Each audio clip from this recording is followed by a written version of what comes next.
Hello everyone, this is Peak Entertainment and we are back again. And this is just going to be a quick match review now of Arsenal's recent match against Southampton. The result at the time of running this video was just finished around about 20 minutes ago. So I just thought it would be nice just to do a quick overall review, since this is now the first away win of Arsenal since Mikel Arteta took over. That's a damning statement in itself. But just to go over the match, it was, I'd say, overall a decent performance from Arsenal.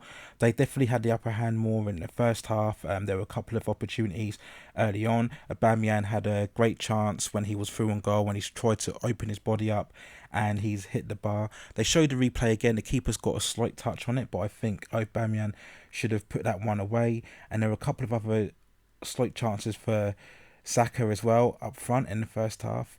But yeah, they were on the ball, comfortable, popping it around, passing it around, just decent play. And then we had the first goal when the back pass back to Southampton's keeper.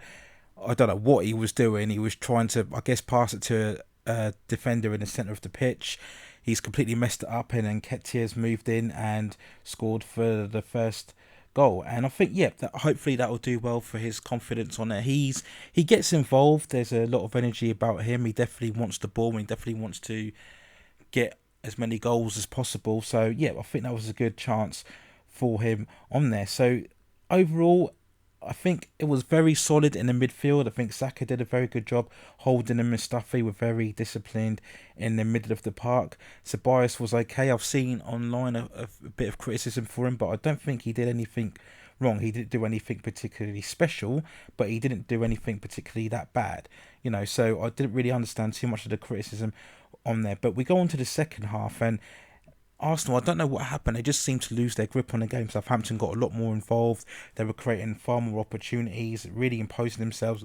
There was a really telling stat that Sky Sports brought up, that in the second half, I think it was up to the 80th minute, that Arsenal didn't even have a shot on target. They didn't even have a shot on goal. Southampton, I think, managed around 7 or 8 attempts on goal, and Arsenal didn't even manage one. And that was very telling on there, and that just shows that they were really losing their influence.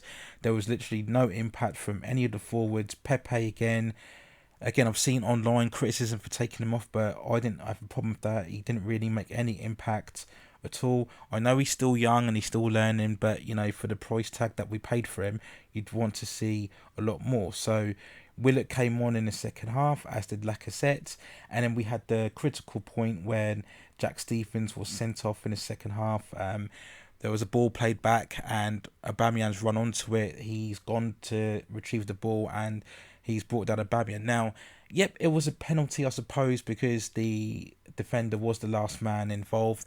But a sending off, I felt, probably was a bit soft. I mean, he's genuinely gone for the ball and he's just mistimed it. And I always think, unless it's a really kind of malicious challenge, I'm always in favour of trying to keep 11 versus 11 on the pitch. I just think it merits a better match overall. But I guess the referee followed the letter of the law, and as he was the last defender, he brought Aubameyang down.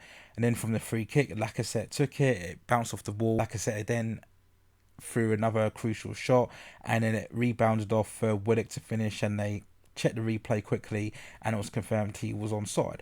And really, that was it at the end of the day. Southampton really didn't offer any much after that, and yeah, we just kind of progressed through and there was a few more slight chances. Aubameyang curled in a shot late on, and Lacazette also had an opportunity from across with a header that was wide. So overall, just a decent performance. I think it's one of those where it's less about the performance and more about the win. Morale was low after the first two defeats against Man City and Brighton, and there was a lot of criticism and questions going on, I think justifiably so. And I think the problems with Arsenal haven't just stemmed from these two matches. I've said before, it's going way back 5, 10, 11 years, and Arteta's got a big job in his hands regardless. When the transfer window opens back in the summer, he's got a lot of decisions to make. We've recently seen, David Luiz get a new deal, and there's still the ongoing debate over Ozil, and again, he wasn't involved at all, when you kind of think not even to bring him on in the second half just for 15-20 minutes. So it's clear as day now, I think, that Ozil really isn't part of plans what Arteta wants going forward. I think maybe there's been a big argument and it's just decided that Arteta deems Ozil surplus to requirements. So fair enough if that's the case. He's the manager. He's got to have the final say. And if that's the case, then Ozil, depart at the end of the season. And hopefully we could bring someone else in. Hopefully we can bring in stronger defenders and midfielders and carry on from there. So that's overall my quick view of Arsenal's result against Southampton today. 2-0, a decent performance, very disciplined and responsible in the defence and the midfield. And overall, Southampton didn't offer much, and a result that Arsenal needed just to quell down the criticism, and hopefully now they can build on momentum for this going forward. They still are in the FA Cup, so we'll see how they get on with that. And really, there's not a lot more that could be said overall. I may do another video later on today, depending on how the Chelsea and Manchester City game goes, because as we all know, if Manchester City don't win that, then it will confirm Liverpool as champions. So those are my thoughts for now on Arsenal's victory over Southampton. Let me know what you think in the comments below. But that's it for now. Take care of yourselves, and I will see you very, very soon.